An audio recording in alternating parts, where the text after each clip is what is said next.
Knock it off. Hey, bro. Go back to licking your nuts, man.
Of course, I fucked that up.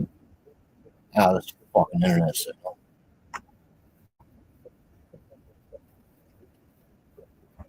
Sorry, guys, I'm having some audio issues.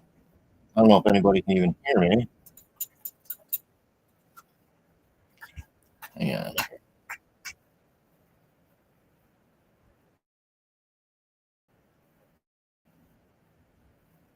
Yeah. I screwed that all up, but I'm damn. Ever heard of a YouTuber who might have called the drone invasion? Well, buckle up.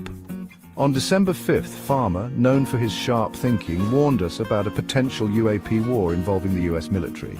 He told folks to stock up on essentials: water, food, blankets, medicine, pretty much everything you'd need for a sci-fi apocalypse. And guess what? Mysterious drones started popping up over New Jersey and nearby areas. Coincidence? Maybe. So digging deeper, even crazier, Farmer's buddy Cryptex calls him the Michigan alien. Whoa, right? Is Farmer plugged into secret government intel, or maybe something even more out of this world? Whether it's rogue drones, misidentified aircraft, or something more mysterious, one thing's for sure: Farmer's prediction has everyone talking. So what do you think? Did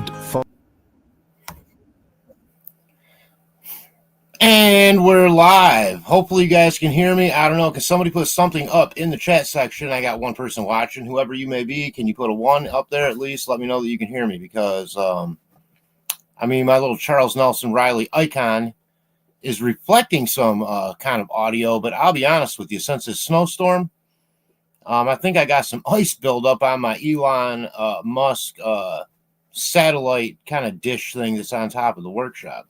Hang on a second here. Let me here we go. And it's some kind of weird format too. I don't know what it looks like. Whoops. You bastard. There we go. Oh, good. Oh, good. Hey, Eb. Well, that's all right. That's okay. You know what? I mean, it's cheaper than talking on the phone. Or it would have been in the old days if, there was, yeah, I don't know. Are you just seeing one screen? They put a new weird format on here, and now I have a little me off to the side and a me on the regular screen. And I don't know if you guys can see both me's.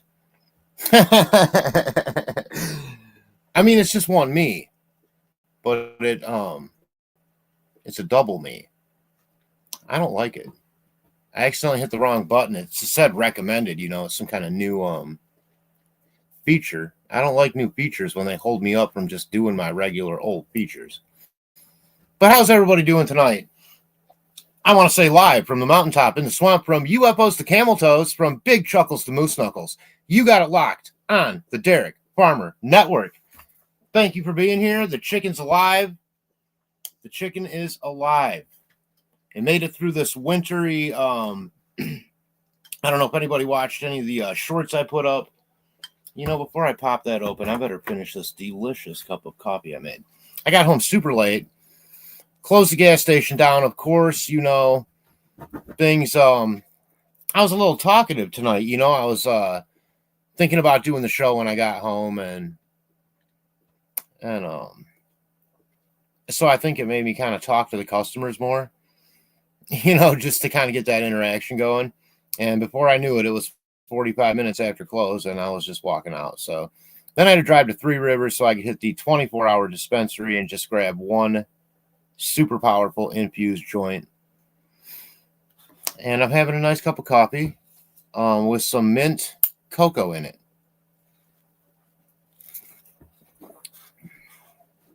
Oh, yeah. Oh, really? You haven't been to Kalamazoo? Well, no, I was in Kalamazoo yesterday. Just so happened, I mean, they were calling for a lot of snow, but my mechanic, and my buddy, my friend, I just call him the mechanic. The mechanic's really more like I mean, he is a mechanic, and he is, he does a lot of different things. He, buys and sells cars. He has his own shop. Hey, Miranda Lee, how you doing? Gosh, it's been a minute since you've been over here. I'm just popping on after work. And so yeah, my mechanic called me up yesterday, my friend, and to me, he's almost like a mythical, figure in my life. He seems to pop in at my worst moments and swoop in and save my ass. But I won't reveal his name and all that kind of stuff. He's not into that, so he's just a really good friend, and started out being my mechanic, and ended up being a good friend. And yeah, sure am surviving the snow. I got stuck in my front yard. I don't really have a driveway per se out here. It's just like a dirt road with oh, my hat's crooked. And then my front yard.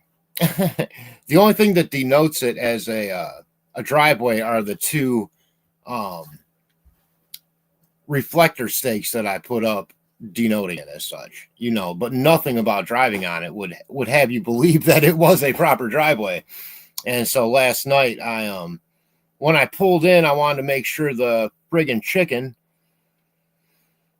had fresh water, because my concern is that the chicken's water is going to freeze. Now that I finally captured the chicken, for anybody that watched that short, and got it in his little inner coop, in the coop kind of situation, up off the, he hasn't come out of there yet. Like, he hasn't used his little board to come out and go down. I feel kind of bad about that, but he has like a hurt little foot. And I think he's probably scared. And I just think the next 3 days are going to be sunny and warm, and I don't have to work at the gas station, so it'll give me a little time in the morning before I go to Kalamazoo to do other business, to sort of improve his structure. And I make sure he's got food, and like I said, you got to watch water freezing this time of year. Obviously, it got pretty damn bad out last night, pretty quick, you guys, up here in Michigan. I'm not even going to lie. The nature of lake effect snow, of course, is. Am I yelling? Am I yelling too loud? Anyone? I feel like I'm yelling. Maybe I'm projecting. But the nature of lake effect snow is that it's very unpredictable. Maybe a rescue could treat his foot, but I mean, around here, to be honest with you, Miranda, not even the dog pound or Humane Society. Like this guy I know at the gas station, you meet everybody. Now I know everybody. When you work at the local gas station in a small town, and your gas with the discount and loyalty program that we offer is 20 cents a gallon lower than anywhere else around you, it's busy. I only got 4 pumps, and those things are humming, baby. So anyways, the guy that comes in there found these 2 dogs, right? Someone like just dumped them off somewhere. And he was going all around trying to find a nicest kid in the world, works like 3rd shift or something. He'd be either he works 2nd shift, maybe getting out of work, coming in, kind of late, and pick up a sixer or something and some chew, like many of the guys around here do, in their, checkered shirts. And it's very much like Delphi. It's got to be. I've never been to Delphi, but where I live, it's like everybody looks like Ron Logan. But anyways. But this guy's younger, and you could tell, that he has a heart, and he took in these 2 dogs, but he's been trying to find the owner. And he eventually was in contact with the dog pound, and he's like right on the border of the county. So the one dog pound said they would take him, but when they found out he was across the street, they threatened to write him a ticket based on some other shit, like fraudulent shit. Like, it was the worst experience he's ever had trying to rescue. And finally, the old lady who they got away from, and I mean, she was in her 80s, somehow he went up putting around signs up and everything. Oh, thank you. I'll read that in a second. Hiawatha, please, I need chicken advice. Take Derek to chicken school. We need chicken school. They're a little oily. Okay, I won't pick him back up. Oh, he was warm when I wanted to hug him so bad. Oh my God. I connected with the chicken. Oh shit. Oh, you just call 911 and they come get it? Oh, I don't think this guy was calling 911. And he was willing almost to keep the dogs, and he could tell they were together and he didn't want to separate them. Like, and one was really old. And finally, this lady connected with him somehow, and they got together, and he got the dogs back to her. Miracle. My point was, the other Humane Society doesn't even accept dogs. Like, they're like, we're not taking dogs right now. How could you be a human? I don't understand that. But so when you say maybe there's a chicken helper, like, I'm just not so sure about the resources around here in Cass County, Miranda. For stuff like that. Now, Hiawatha's telling me, Miranda is from Michigan, however. I always forget about that. I forget where at. In my county of Michigan, we have paid animal control who are part of the sheriff's department. Interesting. I'm sure they are here too, and they would take a dangerous dog that was biting people, or maybe, who knows what they would do. Put it down right there. More like if you could think of traditional dog catcher, not dog helper. And so, yeah, but he was flat out told, we're not taking any, what would you call it? Donation dogs, or what, somebody that doesn't just want their dogs, like maybe if they find them wandering around, but that means then as a human, you'd have to go let them go somewhere and hope that you just can't do that. It's a tough position. There seems to be not a lot of help for people with a big heart. I'm glad it worked out well for this guy, though. It actually worked out. And she was pretty devastated, being a gal in her 80s. not to have the dogs. I don't remember the backstory, how they got loose, whatever. Yeah, no, I can't even pick him up right now, Hiawatha, because he's sort of in that secondary cage. You're right. And he flapped his wing, kind of hard. I mean, I tucked it in good. I don't think he's injured at all beyond the foot that was already injured. But I'm just making sure he has food, water, and when he's roosting him or in too much of his own poopy, I guess I'll put some new bedding in there. I'll have to buy some though. I used what I had. It got so friggin' cold. Abby's saying, if you want, we have heated bases for chicken waters at my store. I can pick you one up. Yeah, sure, when I can pay for the ear medicine that you got also already too, Abby. Let's just keep the tab small for now, because I already owe you for the dog stuff. You know what I'm saying? Which I want to hook up and get from you. I'll probably be in Kalamazoo tomorrow, Abs. Just so you know. I know you're probably working. I don't know how late I'll be there.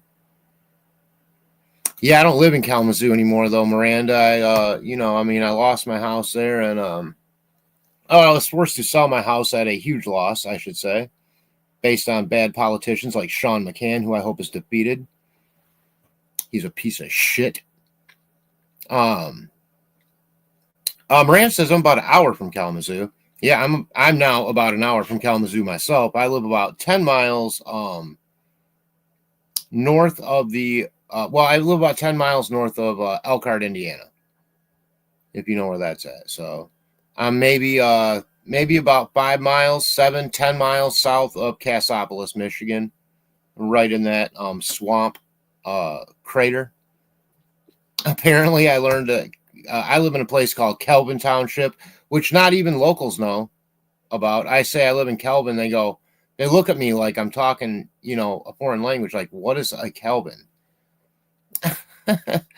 I lived here my whole life out here. I never heard of Kelvin Township. And I'm like, well, that's probably because a lot of people, it's a very small, very old, very underground railroad, many generations of the same families owning the same land kind of place. And it's weird because there's this sign. Oh, maybe this is secret information, but I'm going to say it. Around one of the lakes around here off my road where I live. And it's old. I can tell the sign is old and it's in the ground. And it's maybe 3 foot by 3 foot. And it just says in old-fashioned letters, welcome to Illville. Illville. Is that some kind of small community name themselves? There's nothing called Illville around.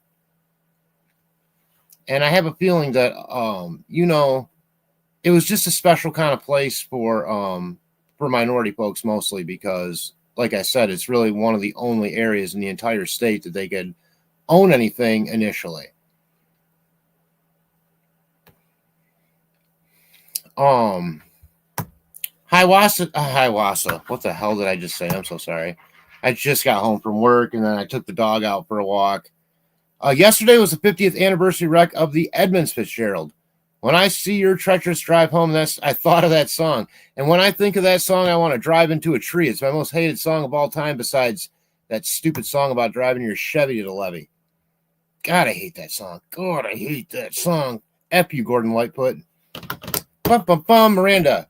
It must be a county by county thing. It is. Oh, Miranda's saying that. Not to Miranda, but Miranda's saying county by county. Oh, yeah, all county, all humane societies, that, as far as I know, that's not a state-run department. Those are funded county to county. Yeah, indeed.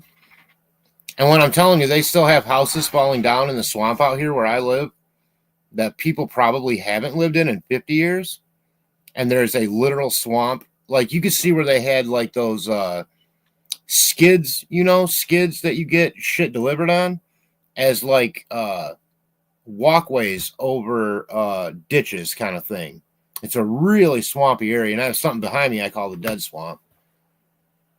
I know Abby's the best, Hiawatha. She is about the sweetest person in the whole world. I mean, she really is a great friend, but which is why I don't want her going crazy buying a bunch of stuff until we settle up for the dog ear medicine first, which will be soon, this Friday at the latest. Miranda says I'm a huge lover of animals. Yeah, I mean, I didn't know that I was. I mean, I didn't start out. I never disliked animals by any means. But when I, as an adult, chose to get and rescue a dog with my cousin who happened to live with me, that was a great setup for years. He's my best friend, cousin, whatever. And I'm like, man, I started growing weed when it became legal to do so medically. I had a medical license.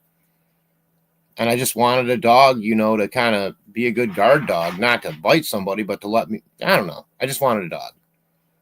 And we got this dog, and this dog was 4 or 5 when we got him. His name was Elmo. And he was pretty big, but thin. Not thin from not eating. His natural form was a thinner dog. He ended up living like another 14 or 15 years. He turned into the happiest dog, and it was the best experience. One of the best experiences of my life was rescuing that dog. And since then, when my stepdad lived with me, he had real bad. I hadn't seen my stepdad in 30 years. I guess I'm talking to Abby too, because she knows me personally, so it's going to explain some backstory, Abs. So, after my mom and stepdad got divorced back in the late 80s, he moved, he bought a boat and started working on the river, Chillicothe, Illinois somewhere. Okay. See you later, stepdad. He was a good stepdad. He just had his own life to get on with. And I started my own life, and I started working, and then I'm moving all over. I went to Alaska and Colorado myself. I like to travel and try new things. Finn is a great name for a dog. So anyways, he wasn't having a great life at the end, and somehow knew my grandparents' phone number still, and it was the same for all those years. And we picked up the phone, and next thing I know, I was going down to Illinois to pick him up to live with me, because the person lady he's married to, it wasn't good, whatever. And he had severe diabetes, something called brittle diabetes, if you've ever heard of that. That's where your blood sugar can go from 30 to like 500 in 15 minutes. It's real wild, real wild. I learned all about that for the 2 years solid that I helped care for him before he eventually passed away in the nursing home. But that left his dog, Maggie, who was a boxer, and I loved her. She was the sweetest. That was right before I started broadcasting.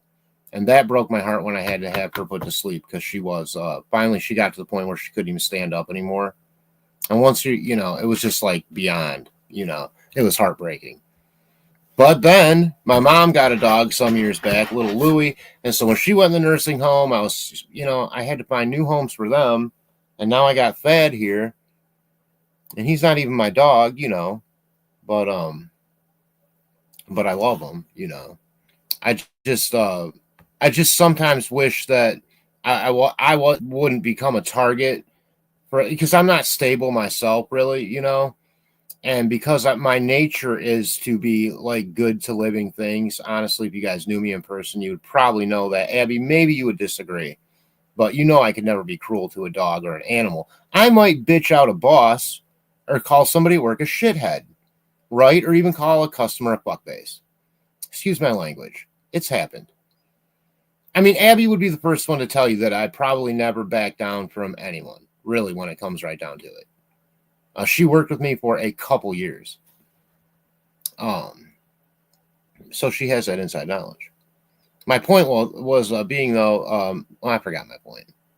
I just have to, I don't want to play politics with a dog. You know what I mean? Like, I don't do things like put the dog in like, oh, well, do I get some money off rent because I watch your dog? Like, I just wouldn't say that to the landowner, who is also the dog owner, because to me, that's playing politics. I love the dog so much that I don't need money taken off my rent to have the dog with me. I have no one else out here, and I'm thrilled the dog is with me on that level, But on the other hand, it hinders me from time to time when I want to stay like in Kalamazoo and work longer, because Kalamazoo is where the money's at when I'm door dashing or working with a mechanic. Like the gas station is 8 hours. Boom. That's done, plus an hour free at least that I have to work there. Another story. At least 1 to 1.5 hours a day I have to work for free. They don't pay you for the time you get there before or after. Yeah, I'm pretty self-confident. Yeah, I guess you would say that only in some areas. But like at work where Abby would know me, there wouldn't be any other drivers you could ask Abby telling me how to route out runs. I would be telling them how to do it. You know, like I ran that shit. But I was fair, always fair, and I always routed for the customer, not for the greediness of the driver, oftentimes taking the hit myself in terms of, well, I could do this or that and manipulate the delivery screen, because there's a list in order of the deliveries on a computer screen. Manipulate that if you know how to do so. And basically take the runs that you can see that are paid with card that have huge tips attached. But I never ever looked at the tips. That would have taken going in and looking at the order on purpose to do that. And to me, that was cheating. Because when you're a delivery person, you have to take the good with the bad. And it's like the stock market. You don't look at it every single day unless you're day trading, as a business for yourself at home, obviously. But I'm saying if you're just in, say, some, average 401k funds, you're not going to keep an eye on those particular stocks in that, 401k every single day and go, oh my God, this one just went up 2% or down 2%, because the idea is that it's a long-term overtime thing. I mean, the same thing is true with whatever I was talking about before that. Thank you. It's time for a fucking drink. Oh my God. It's been a long week. I haven't had one drink of alcohol in almost 2 weeks. Cheers, everybody. I'm going to drink some of this Smirnoff Ice Smash, red, white, and berry. Normally, I would have a good Bell's beer or something, but I bought this a day or two ago because if I have a few extra bucks, I like to buy what I need while I'm out. Otherwise, it's a waste of gasoline when you live on a dirt road and you're not at a store. Why drive 30 miles for one stupid thing? You see what I'm saying? But I don't like warm beer or going back and forth. It has to be cold. Since I don't have a refrigerator, I could have just left it outside, I suppose, but that would have froze it. So I bought one of these Smirnoff Ice things. We'll see how it is. I'll let you know. It tastes like total high school shit. But you know what? By the end of it, I'll feel a little bit more relaxed. No, I agree, Miranda. Having an animal can help with your stability. And I believe that Thad has given me purpose, and to be somewhere. I mean, he counts on me. But what I'm saying is, like, I also had my own intentions of being able to go out of town for a couple days. I lost my fucking house. Like I'm living in an RV in the middle of a soybean field, and it's not exactly conducive, in my opinion, to just, and so maybe it's a conversation I need to have. Obviously, I'm not complaining about the dog. Again, that's playing politics with the dog. The love for the dogs remains the same, and the stupid chicken too. The chicken's not anyone's fault. That's a neighbor that I don't even know, whose cow got away, that someone else who was here helped them look for in the woods, their lost cow. And as a reward, I get home, they had dropped off a fucking rooster. I don't know what kind of country bumpkin bullshit I'm living in out here, okay? Okay, I don't know what's going on. But I would have preferred pancakes, okay? I could have eaten those, and also I wouldn't have had to take care of a living thing. I have no hens. Oh, Thad wants to say hi. He felt that I got a little, all right, hey, we'll say hi then. He felt I got a little, no, we're not going to play politics with you. No, I can't smoke. Oh. Whew, sometimes they can smell like ass. I don't know where his burps come from, but I mean, he's got to be pulling them from directly under his tail. You big stinky baby. I love him though. I love him. I'm a big stinky baby too. I mean, but I'm polite. I don't just like go up to the dog and like rip ass in his face or something. You cutie. Moo. Oh, moo. Oh, moo moo. Yeah, he's a total star. Oh, God. You know what, Miranda? You're right. And I didn't even know it. I'm sorry, I'm kind of a camera whore. I really don't like the dog taking my attention away from you guys. Or vice versa. Just kidding, Dad. I make jokes. He gets my jokes. He does get my sense of humor. Oh, helping someone find their cow in the woods. Yeah. It wasn't me, Again, it was the guy that was living in the other RV, or not living, but staying over there for a few, which I guess didn't work out or something, I've been here since March. But, I mean, even if I help someone find their cow, if they said, I'm going to bring you a chicken, I would say, don't bring me a chicken unless it's chicken soup or chicken dinner. Deep fried chicken I will accept for looking for your cow. But again, I had no coop. What am I?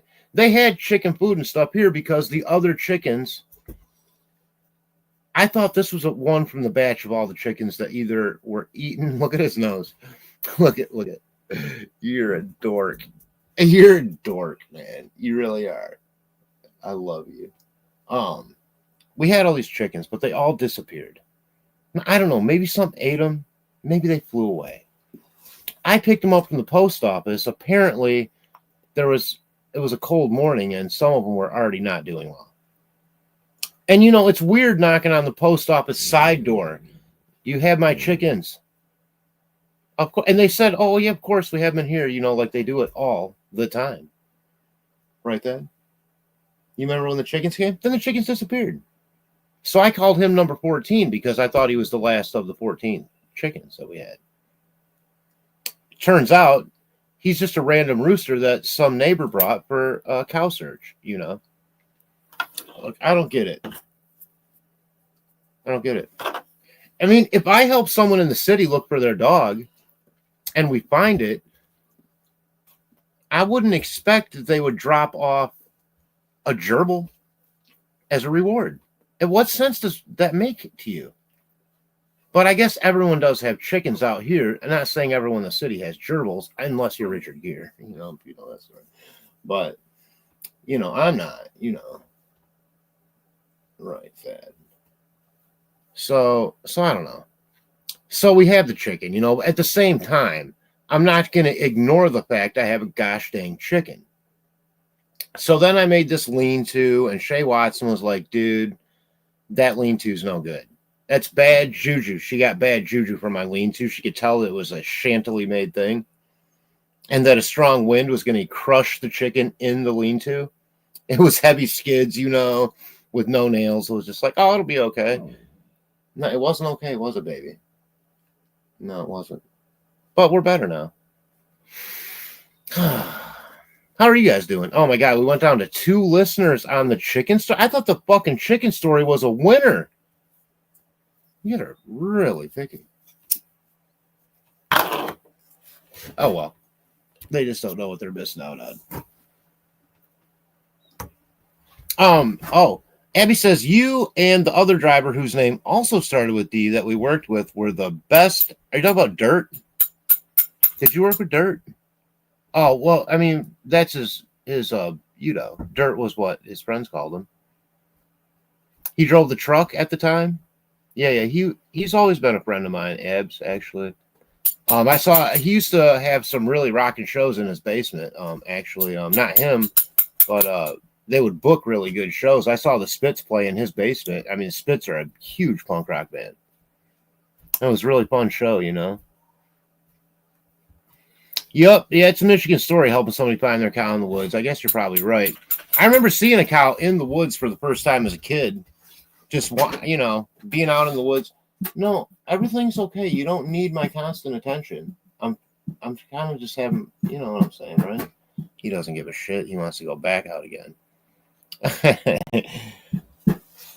No, no, they're not any better. No, of course not. I haven't put any medicine on them yet. You have to actually be able to afford your rent. I'm still paying November 1st rent. I keep a roof over his ears.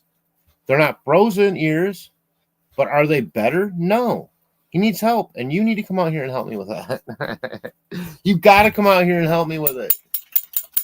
Don't you hear him shaking his head? He was doing it in a rhythmic pattern that said, Abby, help me. I know, buddy. I know. So, that's what's going on in my life. I got done working at the gas station. Worked for the mechanic yesterday. Hey, Boston Christian. Oh, my goodness. You are up late. Maybe not. Maybe not. Maybe this is go time for you. I don't know. Glad to see you, though. Good thing we finally got a mod in here. Jesus. This crowd has been crazy. But no, I won't pick them up. I won't pick them back up.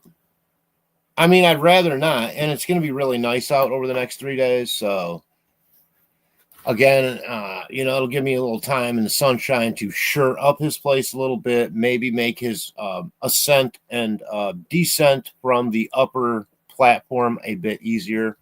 I could add some little strips that his little claws or talons or whatever could latch onto. I don't know. No, but Abby, no, I can't say that they are. I can't say they're doing any better or worse for that matter. They seem to be like just puppy and angry ears. And, I really, without having good running water, even it's like a lot of challenges, and I'm just left on my own to sort of fend for it all. I mean, no one else seems concerned, really, is asking. I suppose I'd be the one to being the ill communicato, bad communicator, but maybe if someone wanted a status report once in a while, I don't know.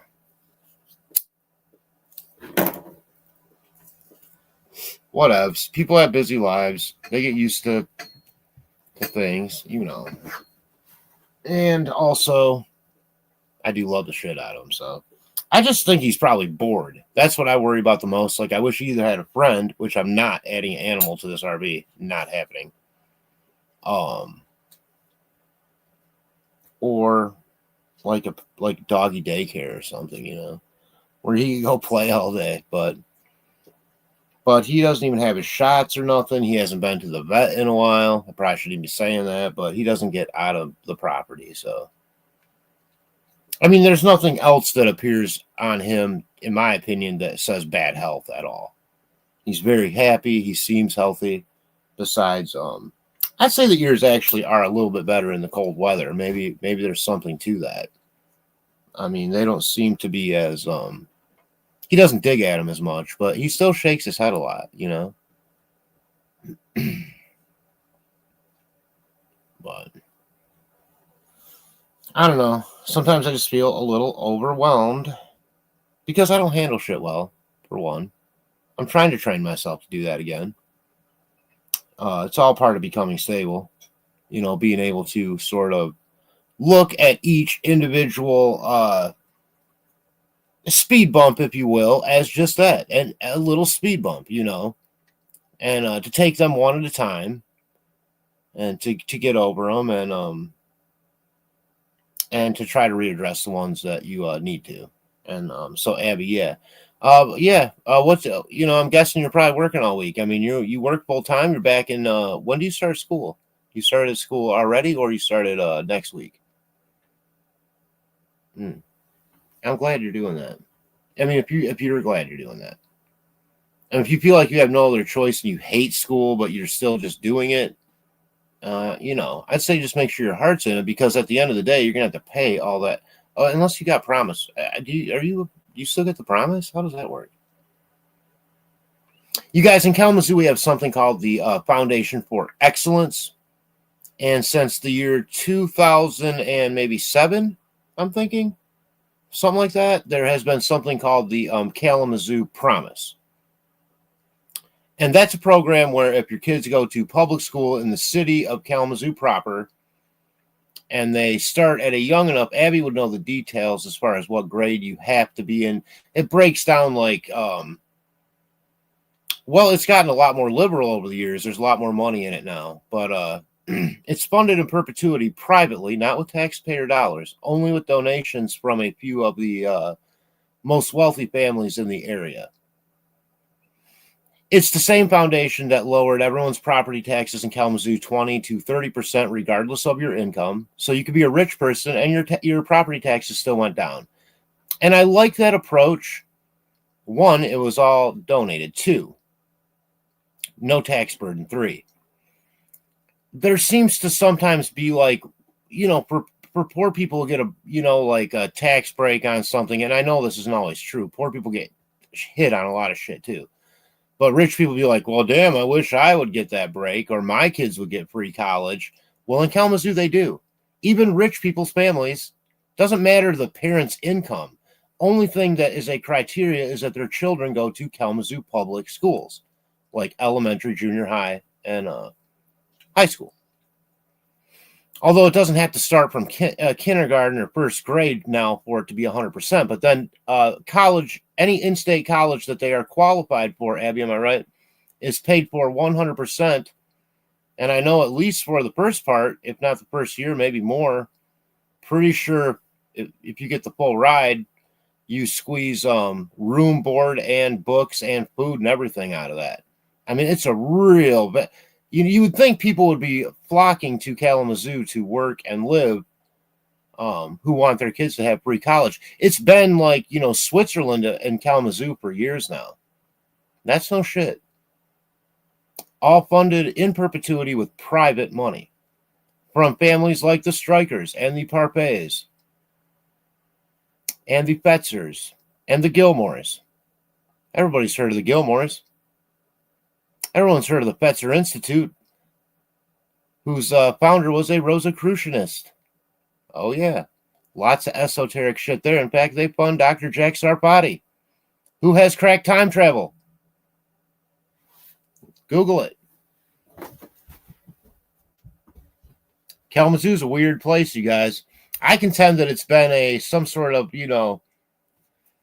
some kind of experiment for a long time. It was... the only community after the Great Depression in the 30s, over 50,000 that didn't owe the federal government a penny when it was over. And as such was called the debt-free city. Every other city over 50,000 people in America was deeply in debt to the federal government from loans and everything else. But at that time, the city council... See, Kalamazoo's not run by a mayor. The mayor here is only a figurehead. They have no power. The people with the power here are the city council and the city attorney, right? Okay, and the city commissioner, right? The mayor, figurehead, no power. Oh, no purse strings. No, the mayor's not calling the chief of police going, get over here and do this and that. That's not how it works in Kalamazoo. The city council rules. Kalamazoo's an anomalous place. My classes start the week of January 11th. Oh, wow, okay. Next year. It's only valid for 10 years after you graduate, and I've only got 2 years left. But wow, for 10 years, you could still get a free ride in Kalamazoo after graduating high school. How awesome is that? I do, there's a lot of things I do really love about Kalamazoo for that kind of stuff. Their senior program there is got to be unparalleled. Senior services there in Kalamazoo. So, it's a healthcare town. Stuff like that. I've only got 2 years left because you're getting old. It's why parents moved us back here. Oh, where were you guys?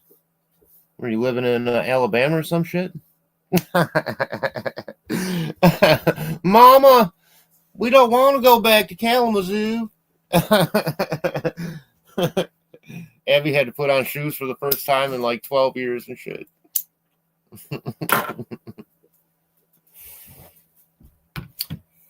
No, but we won't say who he is or whatever, but what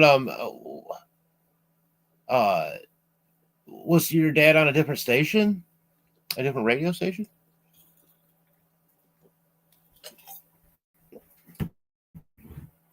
Man, I mean a pretty wild crowd at that gas station.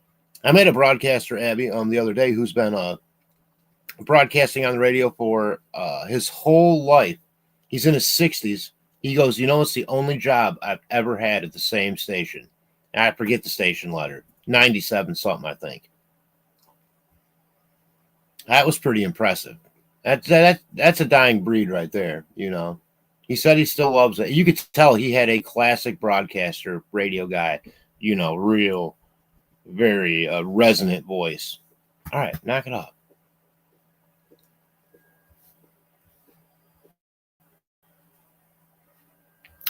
Yeah, I think I think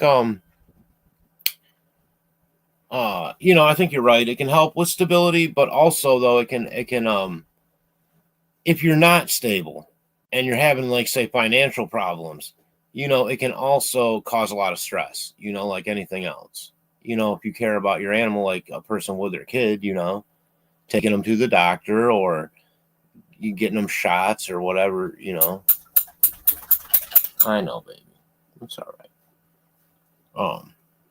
So I'm not such a humanitarian or whatever, like I get frustrated from time to time, I'd like to just be gone sometimes. Like yesterday, I mean, if I would have been in Kalamazoo delivering in bad weather, it might be better for me to just stick around in Kalamazoo and deliver, for 24 hours rather than wait for the roads to clear up, But with the dog over here, I just don't feel comfortable doing that, especially, I mean, the only thing I'm using for heat when I leave here is one of those, and everybody recommended it on the site, a radiator heater with the hot oil in it, and I set it down on low so it's enough ambient heat in here to keep the dog. I mean, I don't know. I came home tonight after an 8-hour shift and going to Three Rivers. I was gone about 10 hours at least. And it was pretty chilly, but it wasn't freezing in here. The dog didn't seem uncomfortable. He was thrilled to go out and root around in the snow for a while on a walk. So it's a Michigan story. Abby says, sister and I were born in Kalamazoo. Sister 3 was born in Wisconsin, where my dad was from. And sister 4 and 5 were born after we moved back here. Oh, I see. So, okay. Sister 3. Let me think about which one that. Oh, really? That one, huh? Okay. Interesting. She's really the anomaly then, as far as because the other 4 of you were born in Kalamazoo. Mm-hmm. How is Sister 3, by the way? I love Sister 3. You see, when I worked at Jet's Pizza for 17 years, overall, probably 16 of the 17, I worked somewhere else for 1 year, I think, but came back, I've worked with each one of the sisters, from the first one on through Abby was the second and the third, but I don't know about 4 and 5. I haven't been. I would love to go back to Jets, honestly. I mean, instead of door dashing, I mean, I've considered asking, but I mean, it would just break my heart if they're like, no.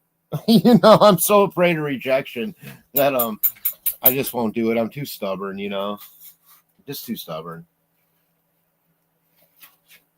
Oh, gross.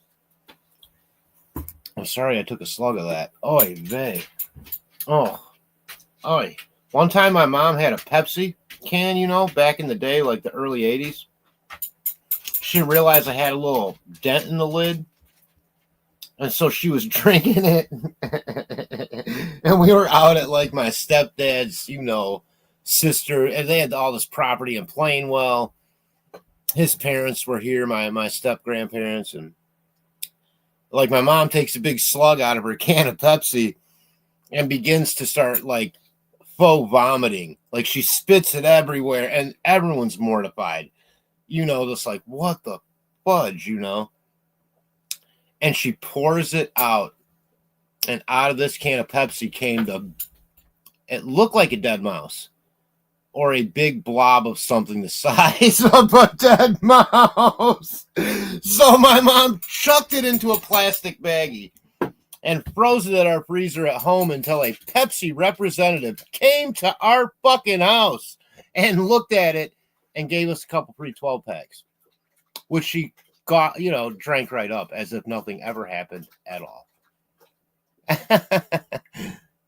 Oh, did she already? Wow. Well, she was a smart one.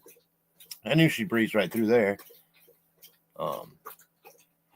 Graduated from college. Jesus. Yeah, well, I remember when she was still in high school, you know. Well, I guess, yeah. I guess you would be pretty proud of her, though. I mean, yeah, they got a pretty tight family. It's pretty dynamic, all the way up to the grandparents and crap. You know, they're pretty cool. Yeah, good folks. Good folks. Oh, the day that I didn't meet their mom for a long time. I had met the dad a couple times. I won't use their names, you know. I'm trying to keep some things private, abs. And you know, just dropping off one of his, you know, kids at work or something. I'd just wave or something, you know. But the mom one day drops off. I think it was Sister 3, and I was like, "Oh, hi, I'm Derek, you know, farmer." What I introduced myself to her, and she stopped and she looked at me and she goes, "You know, you're a legend in our house." It made me feel so good. I feel old. I met you when I was in high school. Yeah, I know. I remember when you graduated high school. Yeah. That's because they get you Morris girls working early, man. They don't mess around. They teach you to work young. I like that. Yep. So, how you doing, Boston? Boston Christian, you been doing okay? You still with me?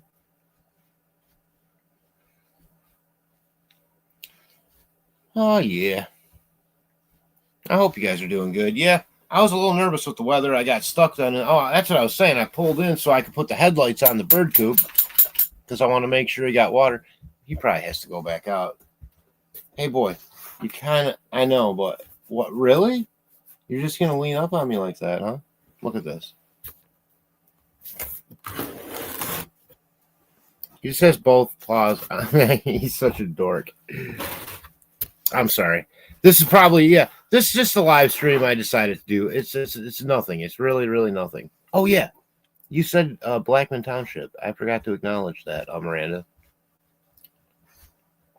You're an hour east of Kalamazoo towards Ann Arbor and Blackman Township near Jackson. Okay, sure. Yep. I used to go to Jackson all the time with my gramps to go to the horse track. I was raised in a... Our grandpa always was great, though. He didn't have a gambling problem. My grandpa worked for a living, and he would only take so much. He'd go, look, here's how much I'm spending.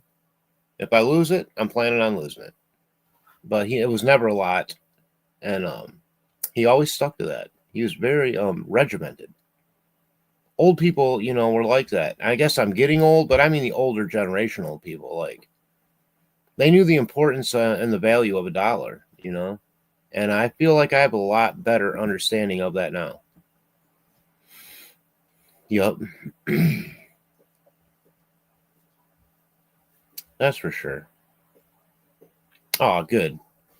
Good, Boston. Boston just puts up a series of icons, but I know that means she's acknowledging my my question and is saying that she's good. So I'm glad. Well, you guys, I don't have too much more to say. I mean, I thought it was interesting. Marv, I don't know if anybody remembers Marv and Frank. So Marv came on, did her show tonight. I guess she took some time off and is restructuring. But I put up there. I said, look, if you ever want to come on for an interview, you know, I'd love to have her. I mean, Marv was one of the first. Marv and Frank were one of the first shows that I ever listened to on YouTube. And of course, back then they had Mr. Steve on. I thought it was pretty hip. You know, be honest with you, that show right there with Marv, Frank, and Mr. Steve, when he would come on as an expert. Well, I almost said witness, but he's not on the stand, for God's sakes. Just as a, you know, somebody with some knowledge in the field, in other words. And I thought that was I found it very interesting at the time. And of course, everyone at the time was so deeply involved in the Delphi case, and they sometimes would have almost like breaking news, it felt like. In that, and I really liked Sleuth at the time, and they sort of ran pretty tight. It was a real kind of scene for a while, and so I've always appreciated Marv, and she's always welcome to come onto this channel as far as I'm concerned for whatever episode interview that she would like to, and discuss whatever she's doing in life, and if she's going to start a new show and new focus. You know, we don't do gotcha interviews over here, as you know. Oh yeah, and even Skip has commented on a couple posts that I put up, because I made a couple jokes. I knew Skip's show was going to blow away the numbers. And as much as I don't need that, I do recognize it, especially when it comes to views. So like if you got 280 subscribers, right, and you get 500 views, well, that's nearly 100% more views than you have subscribers. That to me is hitting it out of the park. I don't see how it gets, I said, geez, if Skip could only do that several nights a week, we'd be good. But he did pop on and say anytime, Farmer, so Sensi Wackadoodle did slide up those worked into slides the cognitive exercise that Skip wanted to do with us on the Missy Beavers case. So I do have that in slide format now. It'll be a lot easier to do a presentation on it for me from the StreamYard standpoint of broadcasting, because we go through this secondary, program, app, whatever you want to call it. And oh, thanks, Boston. I feel like my signal's coming in like a lot better now than it was at first. I haven't seen any kind of breaking up of the signal. Boston saying hey to Abby. So yeah, anyways, so I think we'll definitely be doing a part 2 with, like with somebody like Skip. I don't even consider it really an interview after the first one. I'm not going to call it an interview show. It's just a collab, a collaborative effort. If he wants to come on and do some cognitive reasoning exercise that he's already worked out with a cop buddy of his, why not, you guys? I mean, I'm talking about a chicken for a half hour. You see what I'm saying? Like, that would actually be interesting, so as far as views go with something like that, I don't care, but I want them to be high. I want the guest, especially when I have a guest on, and those are always the highest rated shows, by the way. But Skip blew it out of the water for sure. The only one with higher is Sleuth Intuition and Kristen, but oh geez, I don't know about that, Abs. But I did those 2 years ago. So I'm not saying that's all Skip either. I think that we also create some of our own buzz sometimes with these shows, but Skip is definitely, when you're talking at my level, that's an A-list. That's an A-list guest. So is Kristen. So is Sleuth. So is Cryptex and Mr. Steve and Justice Herb Daily and Arctic Box True Crime. Those are all my interviewees so far, and I put out the word. I'm always putting out there like, hey, come on for an interview. I'm not shy about it. If someone's interested in that, email me, djfarmer.llc@gmail.com. I mean, I do love interviewing other creators, and I would love to interview a one that's into the UFO UAP subject matter. And if I could get, I mean, a lot of those guys have 100,000, members or what. They don't want to mess around with a guy with 280 subs. But I think I would still give him a good interview, especially because I do consider myself extremely knowledgeable on the subject matter. I think we could have a great back and forth with a Christina Gomez, or a dream interview with Jimmy Church. But he said he doesn't have time. I mean, he read one of my questions once. That gave me the butterflies. A Richard Dolan, who I call Sir Richard Dolan, who's actually commented on a couple of my posts after I highlighted his name. Oh my God. One time was embarrassing though, because I said he was the best looking guy in ufology since J. Allen Hynek died. And Richard Dolan actually wrote back to me on the post and said, Farmer, that's rather embarrassing. So hats off to Richard Dolan. But one of the people, excuse my hack, one of the people who have written a number of books on this subject matter, a 3-part series on USOs, and who, if you listen to anybody either in science, in government, in ufology, in news, they all say one name over and over in terms of some historian that they respect on all of this, and his name is Richard Dolan. Also, UAP Gerb has like the best, if you like the UFO subject matter, in my opinion. I mean, I like Josh from Polarity, but that's more of a reaction show. but UAP Gerb does deep dives. I would like to put together his list of acronyms makes Delphi look short. I mean, he knows organizations that aren't even admitted to being organizations in the actual government. One of them being, and he found documents pertaining to the IPU. IPU. Anybody know what that stood for back in the 50s? The Interplanetary Unit. The Interplanetary Phenomena Unit. It was a real unit in our government, but they don't acknowledge it today. They've destroyed all the paperwork, and they don't even claim the letters anymore. But when they FOIA'd information on it, what they got back was a letter that said, we no longer have any whatever on that department anymore. Basically, that's an ineffective, but they acknowledge that it used to be real, but they have no documents pertaining to it. So we indeed used to have something known as the Interplanetary Phenomenon Unit, but we don't know what they did. We don't know who they worked for. We don't know what military branch they were under, if any. No, actually, Boston, I'll put it up. Thank you for trying. That's sweet. It's like everything else. The channel is hard to find, at Gmail. And the email is like oppressively long and awkward. There we go. That's me email. Oh, for some reason it went up there twice, but okay. So yeah, UAP Gerb, that's spelled UAP and he's done some of the best deep dives on like Lockheed Martin.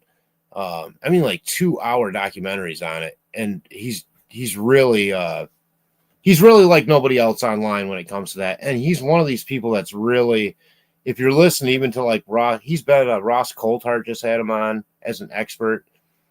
He's getting around. I really dig that guy. And I really dig Josh from Polarity for the sort of reaction and discussion. It's more than just reaction. Josh definitely tries to work through a few things, and he doesn't just try to blow it off in 20 minutes.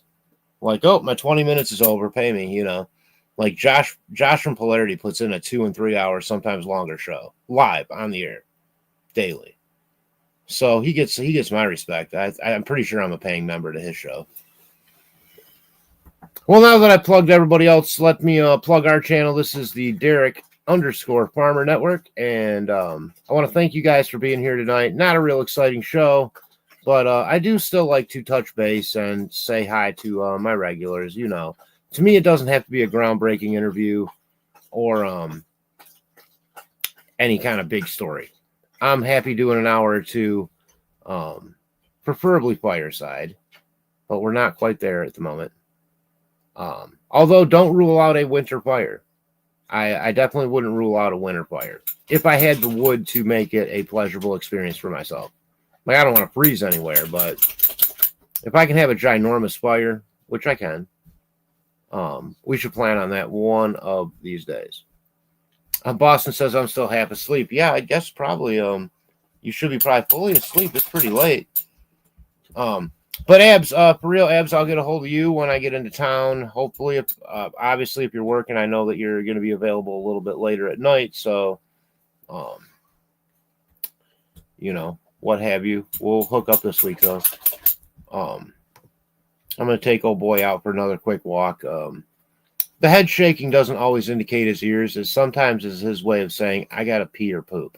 I don't know why, but he does it. Then I take him out, he does his thing, and he stops shaking his head. So I don't really know. But I don't want to make him suffer. And also, I just don't have a lot to talk about tonight. I didn't really have any sort of agenda other than I knew I was going to get out of work and just pop on and say hi. I wasn't tired yet. I knew that. So I'm glad I did that. Keep everybody caught up on the exciting life of Derek Farmer. Okay, dude. And Thad. And the chicken. There'll be future updates on the chicken, I hope. I mean, I definitely have much more hope for the chicken now that I see he survived the coldest night and was still drinking his water this morning when I gave him fresh water and eating his food. And so he was taking part in life. And he certainly appeared to be warmer than he would have been had he been in the elements. So I do feel like I did the right thing on that. It's not perfect. I can work on it, though, over the next 3 days. So expect an updated video.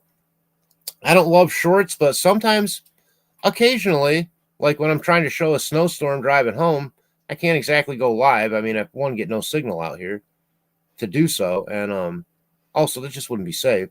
So I'm not looking at the viewfinder when I'm recording that stuff, you guys. I'm driving and watching the road. I'm just holding it up and driving, hoping that I'm capturing what I'm supposed to be. But I like doing that stuff. Shorts with like a point. I only did that when I didn't have a computer.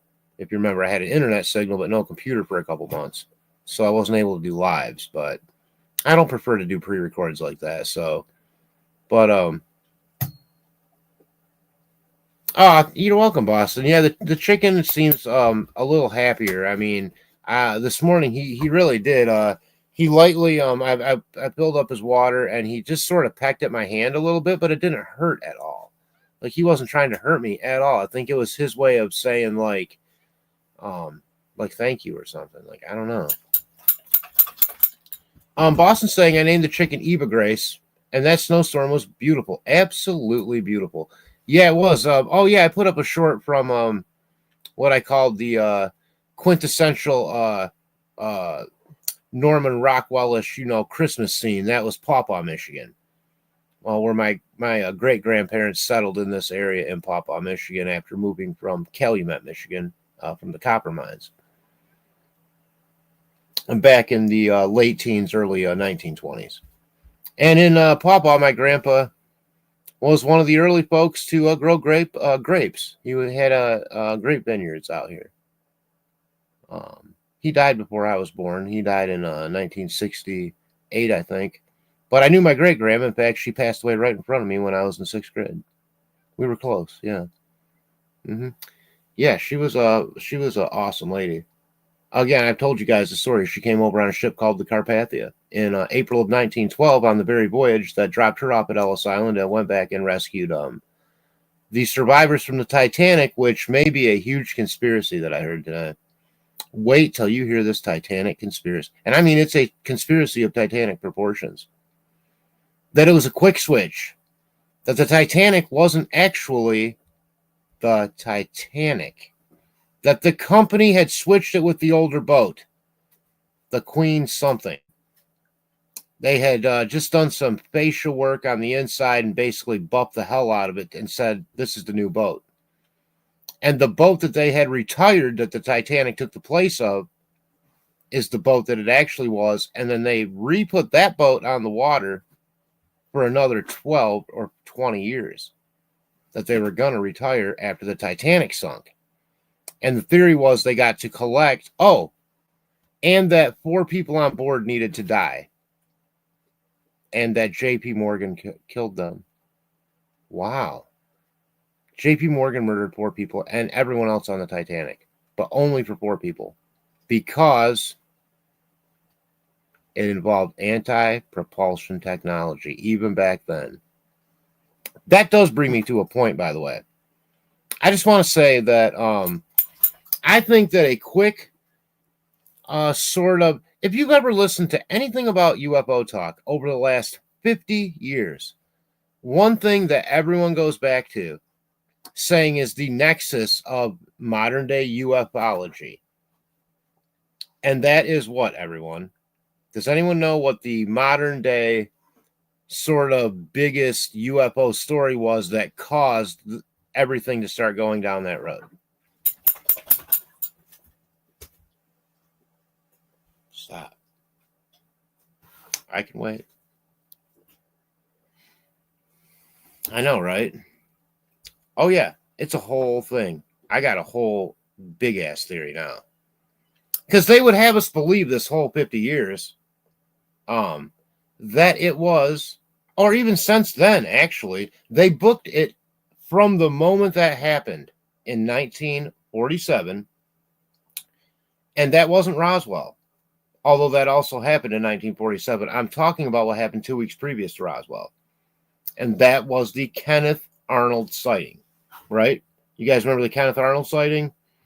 The pilot, Kenneth Arnold, was flying over the Rainier Mountains.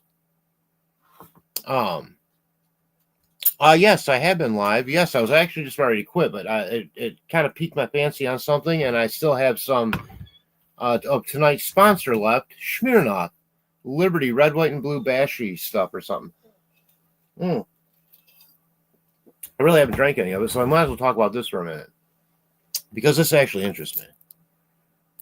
So in my head, and then 2 weeks later, you got Roswell. But that wasn't really anything that stayed in the public's mind after that first day, because they relabeled that as a balloon, and the American public ate it up for the next several decades until Stan Friedman and did his whole investigation on it and brought it back up and interviewed all those people from Roswell, yada yada yada, right? And of course, and before that, of course, Philip J. Corso's book, The Day After Roswell, had come out. Now, Corso was, hey, Jerry, not yet. No, we're getting warmer. It's actually warmer here now than I feel like it was this afternoon, to be honest with you. It's actually warming up outside now. But anyway, so that Kenneth Arnold sighting, though, on the other hand, was a huge deal, because here you have a qualified pilot who's looking for a downed aircraft. I mean, he was just getting in flying time, and he goes, okay, there was a Air Force jet that had crashed in the mountains. There was a reward for that. And so he's up kind of just skimming around the mountains looking for a downed jet craft. And that's the story that we were told for all those years, but I'm not buying that story anymore. He had ties to what ended up becoming, I think, Lockheed Skunk Works, about something way previous to that. I think it was something like that. Yeah, The Day After Roswell, right, Jari? That's the book that Corso wrote. Now, Corso was the Army officer that was the base commander, right? Is that right? I'm pretty sure. But also, interestingly enough, Corso ended up heading up, and this is where it gets weird, where it starts going off into Wright-Patterson stuff and other areas, because briefly, for a while, the Army had some kind of unit that was like I don't know exactly what it was. I'd have to look that up. But it was a specialty unit involved with secret shit like UFOs and stuff. Yeah. A foreign technology sort of division, like what Grissom Air Force Base had, they're the foreign technology division. Which was called Wright-Patterson, or maybe it's still called Wright-Patterson, and they used to call it Grissom. I don't remember. But that's where what is known as the Blue Room is at, and the Blue Team works out of. Apparently, there is a team of non-insigniaed military types that are recovery teams that wear blue uniforms with like those sort of blue beret type UN type hats, is what I've heard. And even when they wear like camouflage, it's like blue and gray camouflage. So it's interesting. And these are things that go completely unacknowledged. Like they wouldn't even admit this stuff, You read the book twice, really? Interesting, Jerry. I didn't know you were that much into this. I didn't know you were so into the subject matter that you would read Corso's book twice. Did you read anyone else who did any research on that, like Stan Friedman, basically? I mean, like, I'm super into the MJ-12 documents and the original leak on that through Don Berliner. And there's a guy attached to the Wilson Davis memo, high up in stuff, and his name is Oak Shannon. Oak Shannon. He's somebody I understand is worth looking into a little bit. I'll probably be shot by a drone now that I said that name, but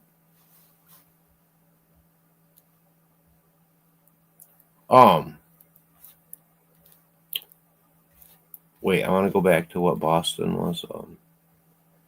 I forgot that I was sort of in the middle. I'm always in the middle of a story. I screw it up every time.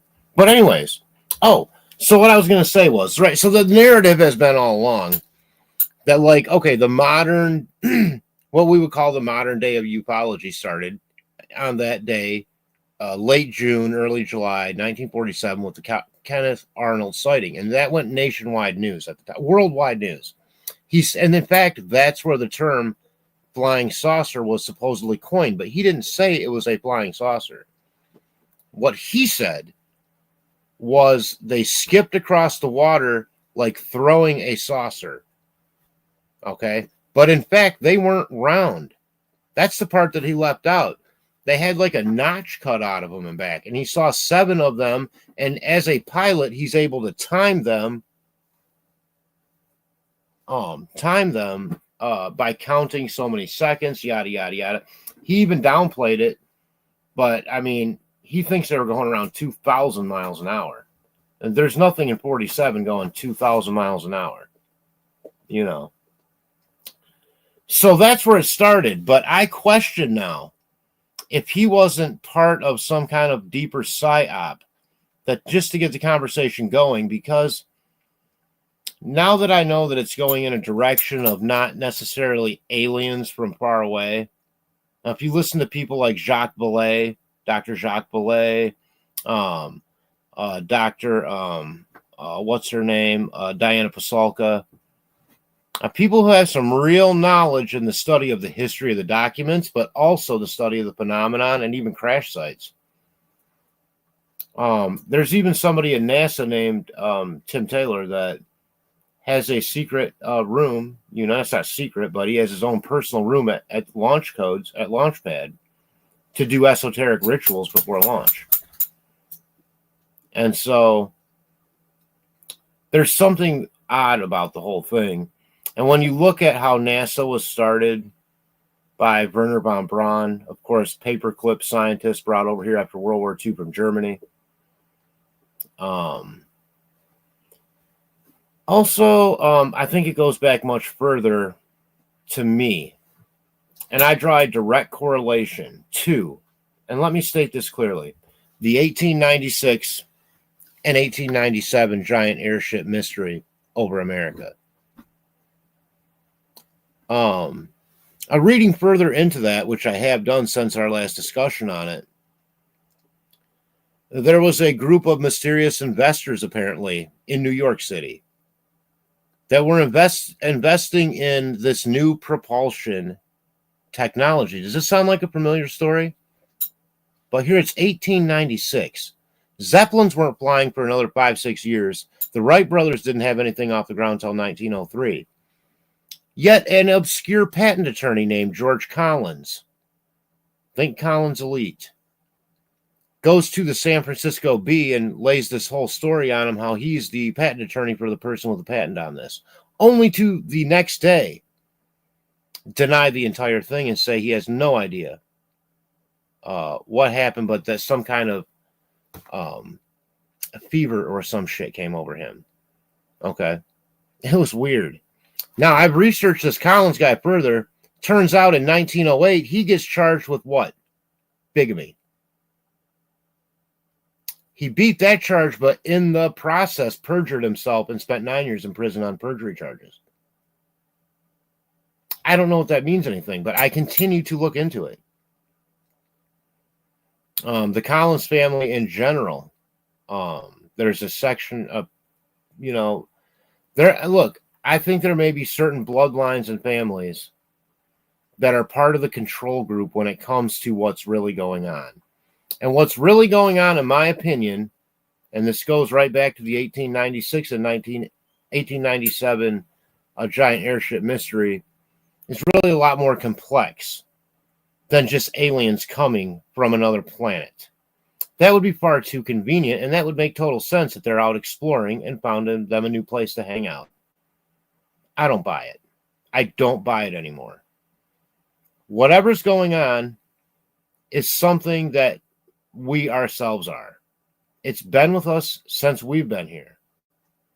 And it's a greater consciousness that all of our memories and everything feed into. So those giant airships looked just like the Jules Verne description of airships, and that book had just come out the previous year. But the accounts of what were actually up in the sky are so dramatically close to that. Now, switch forward. People give the 40s, when people first started getting pictures. Anybody know the year the first actual picture of a UFO in America was taken? It would be 1950 in where? McMinnville, Oregon. Right? The McMinnville, Oregon photographs are genuine. That is a UFO. It's a saucer shape. It's a flying saucer. That word was coined by a guy who said it's like a saucer skipping across the water. But what he saw wasn't actually saucer shaped. What he saw was a bit more elongated, not with wings, but with kind of stuck out smooth on the side with a raised part in the middle. More aerodynamic than what just a saucer would be. But what got worked into the mental lexicon of humanity was the roundness, and when people said saucer, they see, a tea saucer or pie pans put together. Okay. Well, then that's what started happening, right? So then every sighting after that involved a round saucer-type craft or a cigar-shaped craft. And there are plenty of other reports of cigar-shaped crafts, especially after World War II. If you look into the ghost rockets of Norway and Sweden after World War II, there were giant cigar-shaped crafts that were coming straight down into ponds on farmers' fields and not coming back out. And then suddenly would shoot back. I mean, there was some real anomalous shit happening. But what's the point? What am I talking about? What I'm saying is, have you ever heard of anyone named Aleister Crowley? Okay. Aleister Crowley used to lead the Satanic Church or whatever. Very much into esoteric rituals. What did the Nazis have a whole department relegated to? Finding ancient artifacts around the world that held special powers. Now, I know this sounds very far-fetched, you guys, but I now believe that if you give a symbol or something power, it gains power. It actually can gain physical power. Why do I believe that? The double slit experiment based on the law of observation. That's why. Because I can scientifically prove that based on mere human observation. Now, what does that mean, though? That's why I did the second law of thermodynamics show. I was trying to work those two things together. I'm not a genius. What it means to me is that you gave something with no order. Okay, when you observe something, you want it to go to a certain target. You're giving it order, like you're writing a computer program. If you have an analog computer and it only has ones in it that are lined up, it will stay in stasis forever because there's no order to it, or there is no command. In other words, it's completely empty in terms of a command. But once you start making those ones into zeros and ones and giving it certain commands, you then give it a shelf life and you give it a purpose. You envision for it what to do. That somehow feeds, and I don't know how, into the greater collective conscience of everything.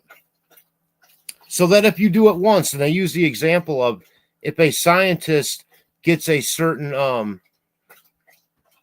chemical to crystallize and it takes 10 years to do it, that the next time they do it across the planet, it will take a fraction of that time because it's already in the memory bank of whatever this greater quantum thing is out there, way beyond zeros and ones.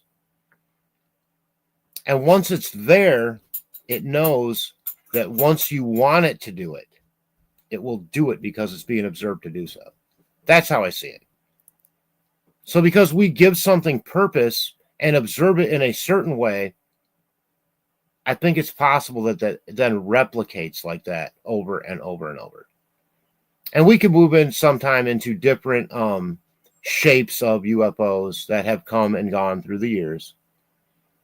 Orbs are real hot right now, right? Yeah, look up those ghost rockets. Really, Jari, I didn't know. Sorry. And by the way, I haven't been reading comments for a minute. I have to sometimes, if I'm going to get through a point, get on a bit of a tangent. Jari saying hi to Boston. Jari saying Corso worked at the Pentagon under General Twining or something like that. Probably Twining.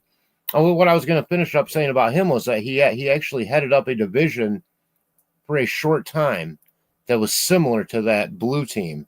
And he had knowledge beyond Roswell, I think, of other things. But you know what? These things I don't believe are coming from long distances. I think it's look, the Collins Elite says that whatever it is are evil tricksters.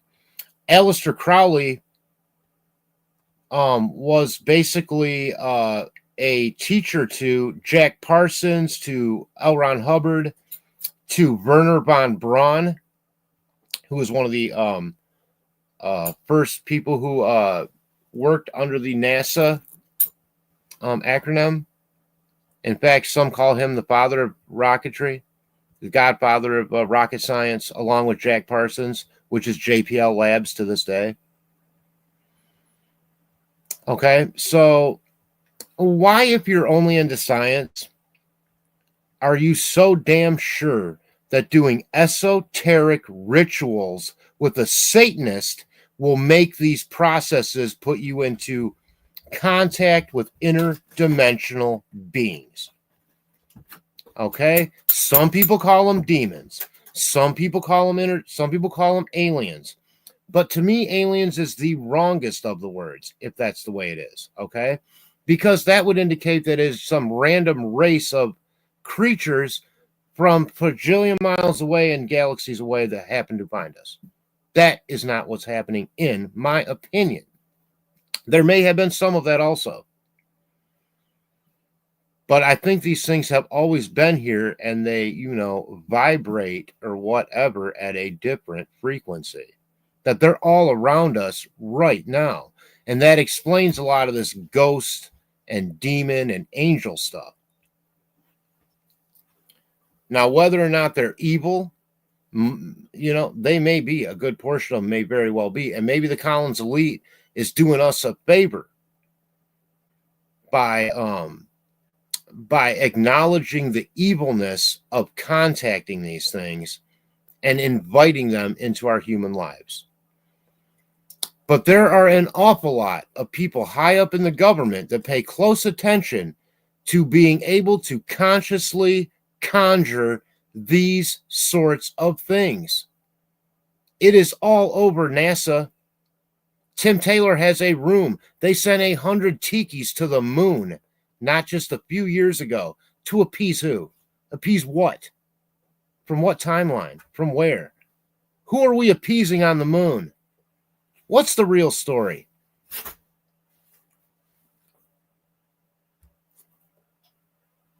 Boston's asking Jari, what book again? I'll say it was probably called, if she was talking, called The Day After Roswell. And that was really the sort of nexus, I think, for that story coming out, right, Jari? That whole Roswell story. But I think that there is a lot worked into that story, like many ancient stories that were put there on purpose, but that a lot of it's also true, but it's been so muddied. Anybody knows anything about disinformation, the disinformation guy from Mirage Men will tell you that tricked, I can't think of the guy's name, ended up killing himself, I think. It's pretty terrible. They had him believing that these aliens were coming to Area 51 because he was recording some craps, and it really messed with his mind really bad. And they said they'd only work with him and give him all this information, and some of that shit was real. Richard Doty was the supposedly the counterintelligence agent that fed him all that shit. Yes, I've read many, many books and stories about UFOs. Oh gosh, Jerry, that's awesome. We should I don't know. I'd like to know some of your favorite ones, some of your favorite stories. Boston, the one I witnessed, Jerry, was huge, dark, black-green, triangular shape, no windows except maybe 4 small, blacked out though, completely silent. Yeah, Boston, I would love to really tell a good account of your story sometime, just as its own show. You and Shay also. Ghost rockets in Norway and Sweden. I'll look that up. Oh yeah, really interesting. I didn't know anything like that even existed, but it was a real thing just after World War II. The days after.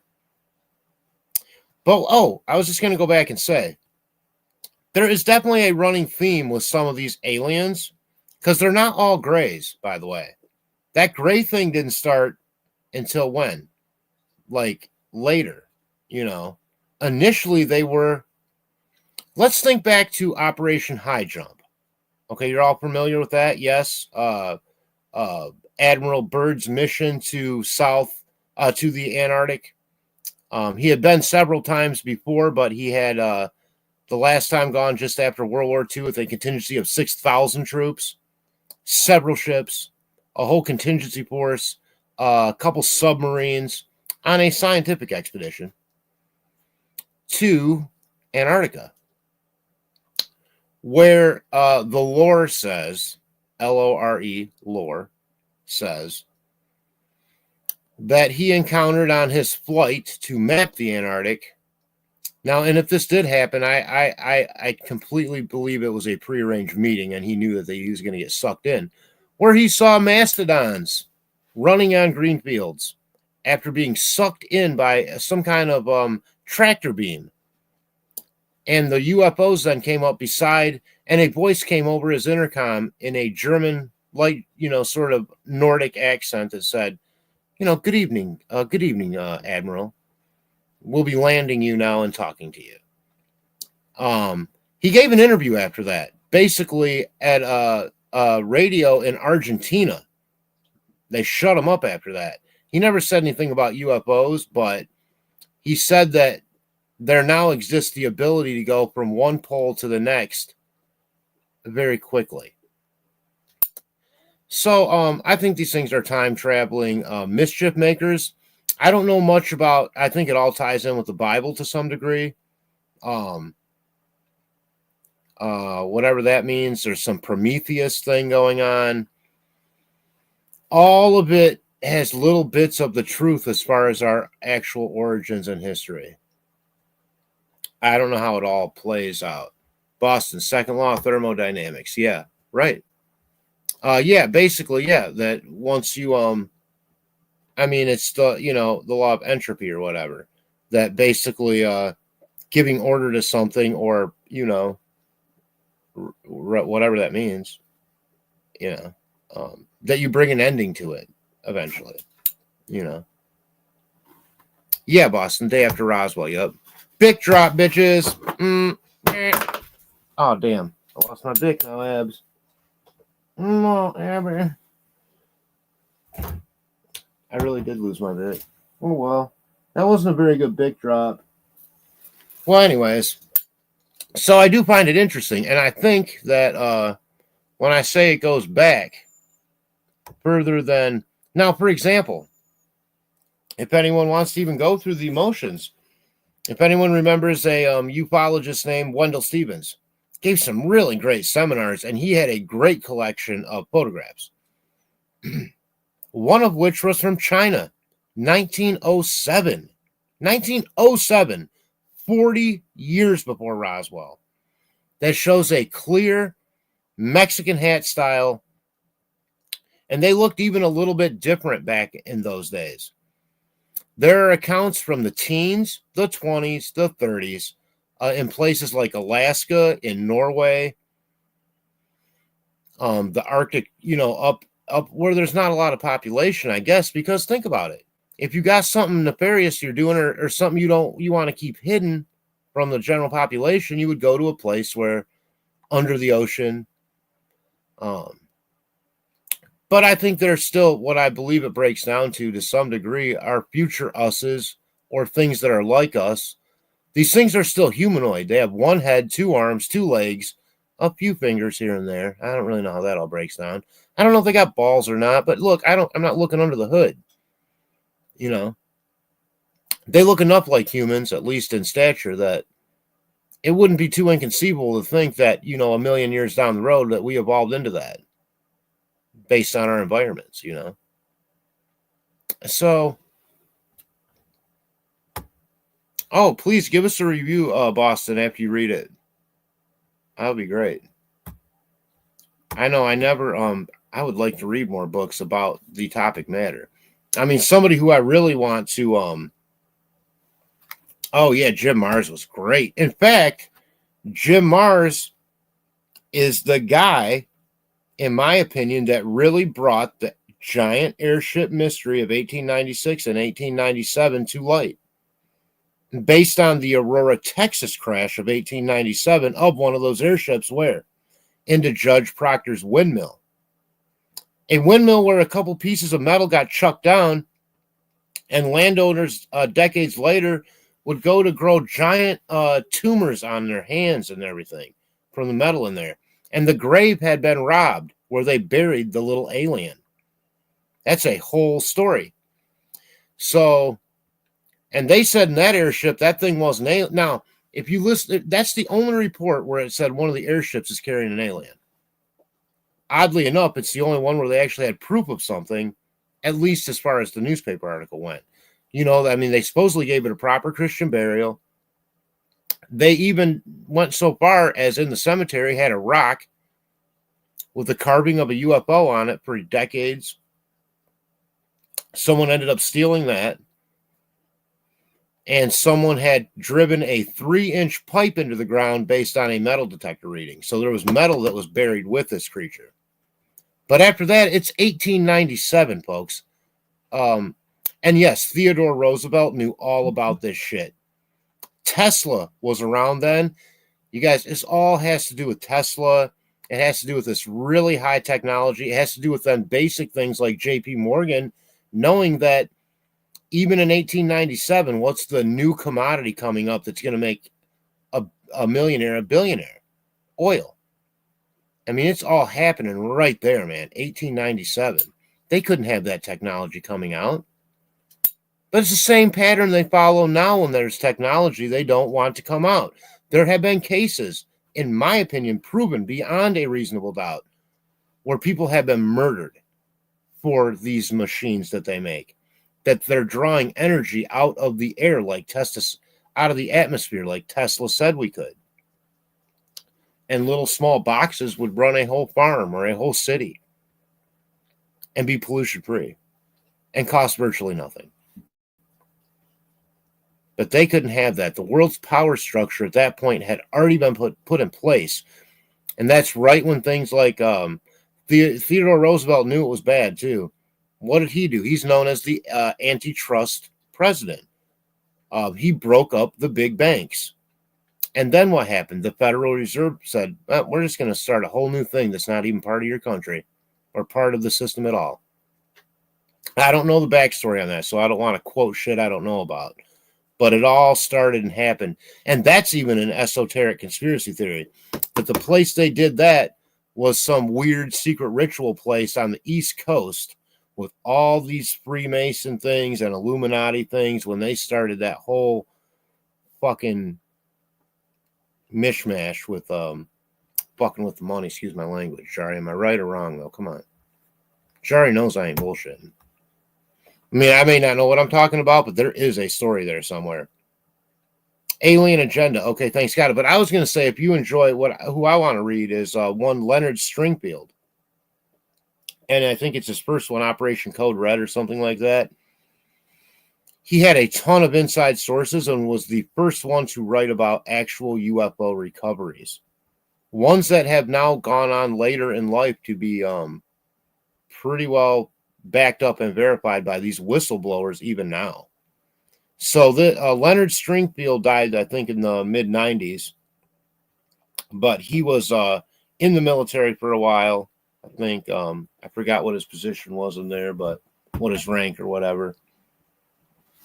Yeah, Jim Mars was really though, Jari, he was really into the Kennedy assassination conspiracy, and there's definitely one there, no question. My opinion. It's not even a conspiracy. It's so obvious that a control group murdered the president, you know. Boston says, I'm afraid people read these books with no worry, but it actually scares me to death. I don't know if they intentionally do mind control or if it's just the only way they have to communicate, but it's not good. Yeah. Oh, well, we know that the government has practiced mind control. I mean, MK Ultra was a real program that came out in the Pentagon Papers that one Daniel Sheehan, a famed attorney Danny Sheehan, helped bring out in the 80s, early 80s, or late 70s even. Yeah. And that possibly it even involved Charlie Manson, because they were looking for charismatic people that could lead other people into doing terrible things with no conscience. Boy, does that sound like something familiar to you? Like the Manson, killing spree? And they were all getting their LSD from where? Haight-Ashbury, at one clinic that the CIA operated until they were called out up until 2015. I seen an interview about it. Same guy that claims Vincent Bugliosi. Okay, think about it. Who investigated Robert Kennedy's killing? Vincent Bugliosi. Who investigated I almost call him Marilyn Manson. Charles Manson murders? Vincent Bugliosi. Who got rich writing a book about the Charlie Manson murders? Vincent Bugliosi. That he was deeply involved in some kind of deep state conspiracy shit, yeah.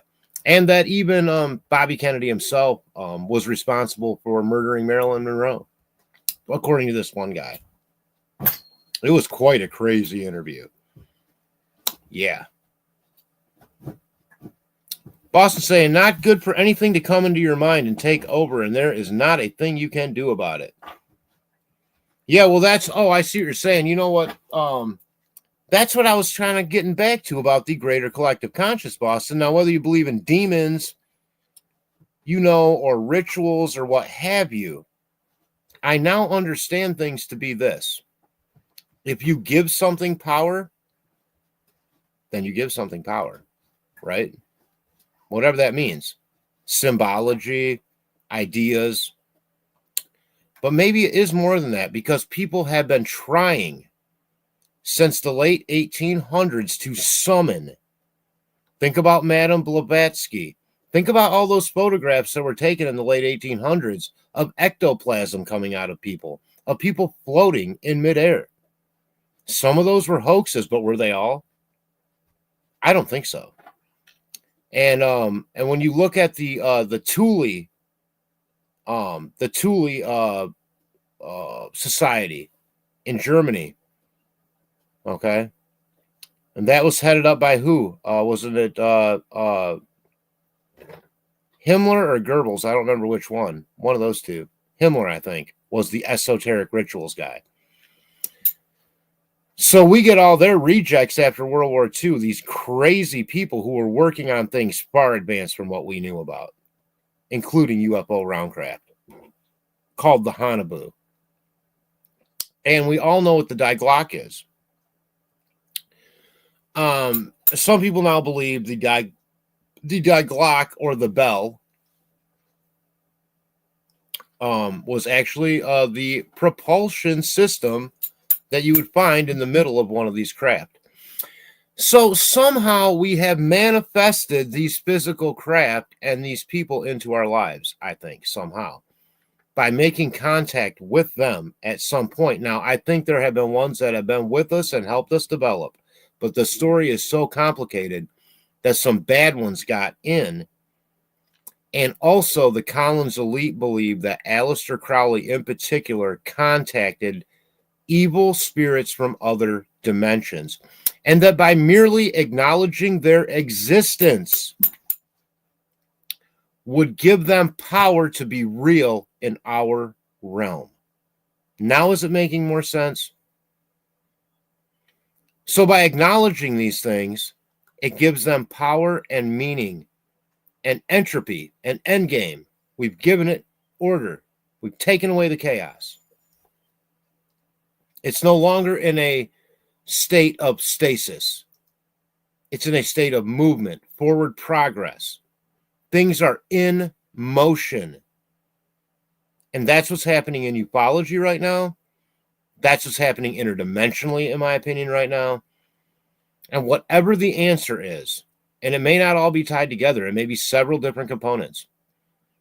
I believe part of it involves the 1896 and 1897 manifestation of Jules Verne type aircraft being propelled by fancy people dressed in velvety clothes,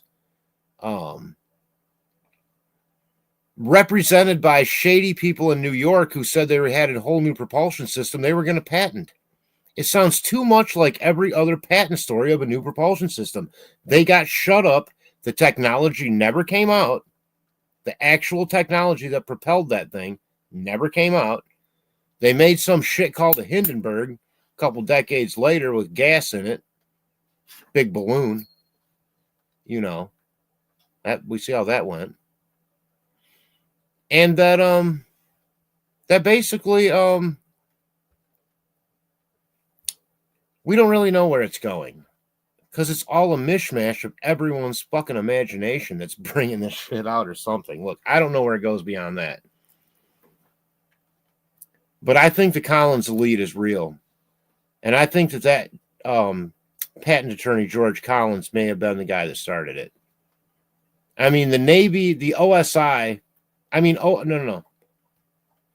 ONI, Office of Naval Intelligence, was started in 1882. They were well into doing counterintelligence programs and they knew the value of propaganda by the 1800s. Come on.